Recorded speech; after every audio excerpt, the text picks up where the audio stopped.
चिंतन श्री गुरुदेव दत्त श्री स्वामी समर्थ। तुम्हा सगळ्यांचं स्वामी श्रद्धेवर खूप खूप मनापासून स्वागत।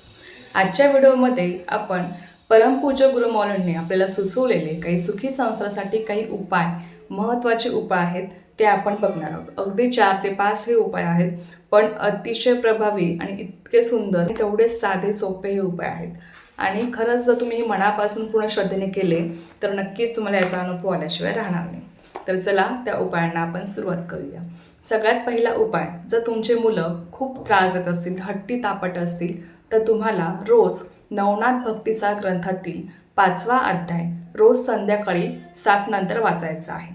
दुसरा उपाय असा आहे की ज्या मुलांचे जर विवाह कार्यामध्ये अडथळे येत असतील, विवाह जमत नाही किंवा जमलेले विवाह मोडतात, तर अशा वेळेस मुलांना नवनाथ भक्तीचा ग्रंथातील 28वा अध्याय तुम्हाला वाचायला सांगायचा आहे। यामुळे त्यांच्या विवाह कार्यातले जे काही अडथळे आहेत ते बऱ्यापैकी प्रमाणात दूर होतात आणि त्यांच्या इच्छा मनोकामना पूर्ण होतात।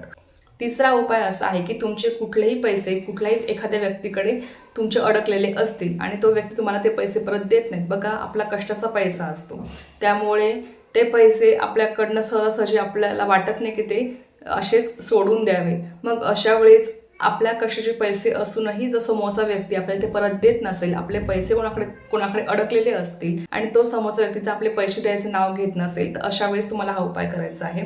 उपाय काय करायचा आहे तर बघा, तुम्हाला चौकोनी पांढरा कागद घ्यायचा आहे। त्या पांढऱ्या कागदावर तुम्हाला लाल शाईने ज्या व्यक्तीकडनं तुमचे पैसे येणे बाकी आहे त्या व्यक्तीचं नाव तुम्हाला लिहायचं आहे। त्यानंतर बघा, त्यामध्ये तुम्हाला 2 पांढरी फुले टाकायची आहेत आणि चिमूटभर काळे तीळ तुम्हाला टाकायचे आहे आणि ती पुडी तुम्हाला तुमच्या उजव्या हातामध्ये धरायची आहे आणि ओम नमः शिवाय या मंत्रास तुम्हाला 108 वेळेस जप करायचा आहे। आपल्या देवघरासमोर बसून तुम्हाला ओम नमः शिवाय या मंत्राचा 108 वेळेस जप करायचा आहे आणि ती पुडी तुम्हाला तुमच्या जवळपास जिथे कुठे महादेवाचं मंदिर असेल तिथे तुम्हाला जाऊन त्या पिंडीवर ती पुडी व्हायची आहे। असं तुम्हाला सतत 11 सोमवार करायचं आहे। यामुळे तुमचे जे काही पैसे अडकलेले असतील ते नक्कीच तुमचे येतील। याशिवाय बघा, यासाठी अजून एक उपाय आहे की तुमच्या घराची जी काही दक्षिण भिंत आहे ते दक्षिण भिंतीला तुम्हाला 3 मोरपीस लावायचे आहेत आणि त्या मोरपिसांना तुम्हाला रोज संध्याकाळी अगरबत्ती ओवाळायची आहे आणि तुमचे जे काही पैसे अडकलेले आहेत ते परत येण्यासाठी तुम्हाला प्रार्थना करायची आहे। या उपायसुद्धा अनेक भक्तांनी अनुभव घेतलेला आहे, त्यामुळे तुम्ही हा पण उपाय करून बघू शकता, नक्कीच तुम्हाला अनुभव येईल। बघा, उपाय करताना फक्त उपाय कधी प्रभावी ठरतात, कधी उपाय आपल्याला फळतात जेव्हा आपली नित्यसेवा सुरू असते। त्यामुळे बघा, कितीही उपाय करा पण स्वामीची नित्यसेवा सोडू नका, कारण की उपायाचं फळ हे तेव्हाच आपल्याला मिळतं जेव्हा आपली नित्यसेवा सुरू असते, जेव्हा आपले गुरु आपल्या पाठीशी असतात, आपल्या कुलदेवीचा आशीर्वाद आपल्या पाठीशी असतो। त्यामुळे उपाय तर करा, उपाय करताना पण मनापासून पूर्ण श्रद्धेने करणं हे गरजेचं आहे।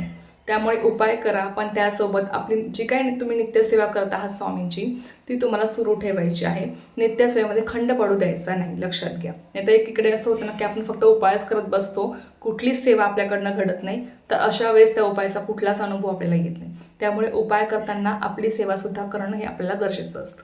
त्यानंतर पुढचा उपाय असा आहे की बघा, तुम्हाला तुमचं जे काही महत्त्वाचं काम आहे ते होण्यासाठी हा उपाय तुम्हाला करायचा आहे किंवा तुम्ही करू शकता। काय करायचं आहे, तुमच्या घराच्या जवळपास जिथे कुठे पिंपळाचे वृक्ष असतील तिथे तुम्हाला जायचं आहे। जाताना तांब्याचा कलश घ्यायचा, त्या कलशामध्ये तुम्हाला अर्धा तो कलश भरून तुम्हाला पाणी भरून घ्यायचं आहे। त्या कलशामध्ये तुम्हाला अर्ध पाणी अर्ध दूध तुम्हाला भरून घ्यायचं आहे। त्यामध्ये तुम्हाला चिमूटभर पांढरे तीळ टाकायचे आहेत आणि ते पाणी घेऊन तुम्हाला पिंपळ वृक्षाच्या जवळ जायचं आहे। पिंपळ वृक्षाच्या मुळाशी तुम्हाला ते पाणी व्हायचं आहे आणि 11 प्रदक्षिणा मारून तुम्हाला प्रार्थना करायची आहे की तुमचं जे काही महत्त्वाचं काम आहे ते पूर्ण होण्यासाठी तुम्हाला पिंपळ वृक्षाला प्रार्थना करायची आहे, दर्शन घ्यायचं आहे। बघा, असं म्हटलं जातं की पिंपळ वृक्षाखाली भगवान विष्णूंचा वास असतो आणि भगवान विष्णू हे जगाची पालना करतात। जेव्हा आपण त्यांची सेवा करतो किंवा हा जो काही उपाय आपण मनापासून पूर्ण श्रद्धेने करतो, तेव्हा आपल्या कामातले जे काही अडथळे आहेत ते बऱ्यापैकी प्रमाणामध्ये दूर होतात आणि आपलं ते काम यशस्वीरित्या पार पडतं। त्यामुळे तुम्हाला जर कुठलंही महत्त्वाचं काम करायचं असेल तेव्हा तुम्ही हा उपाय करून बघू शकता। अतिशय सुंदर उपाय आहे, अगदी सोपा आहे आणि हा उपाय तुम्हाला फक्त एकदाच करायचा आहे, तर नक्की करण्याचा प्रयत्न करा आणि अनुभव घ्या। फक्त उपाय करताना मनापासून पूर्ण श्रद्धेने करा।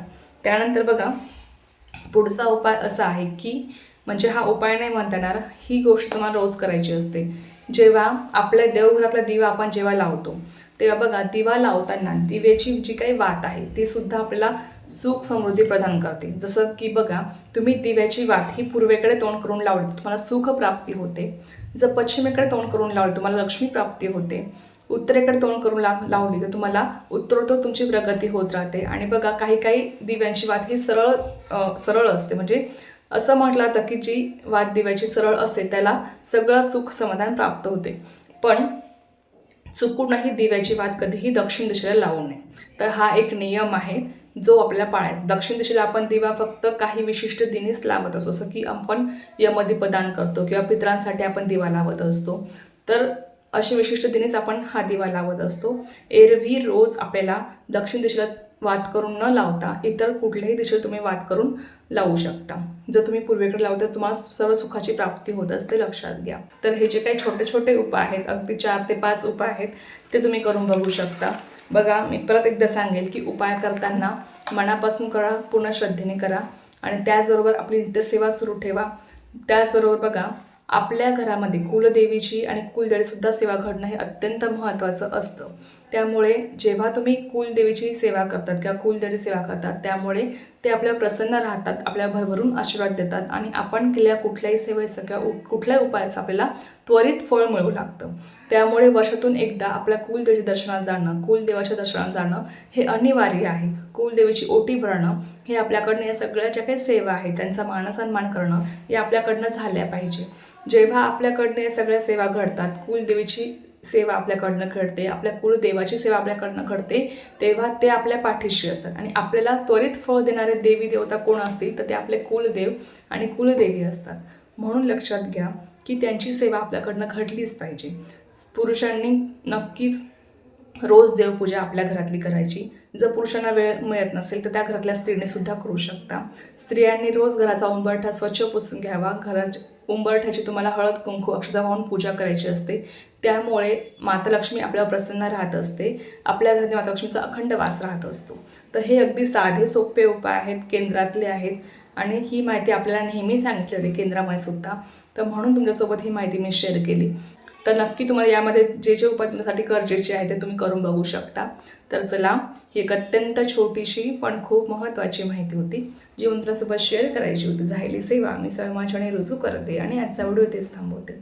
तुम्हाला जी माहिती आवडली असेल तर व्हिडिओला लाईक, शेअर, सबस्क्राईब करायला विसरू नका. पुन्हा भेटूया अशाच एका नवीन व्हिडिओसोबत किंवा नवीन विषयासोबत. तो पण सर्वांना श्री स्वामी समर्थ. जय जय स्वामी समर्थ.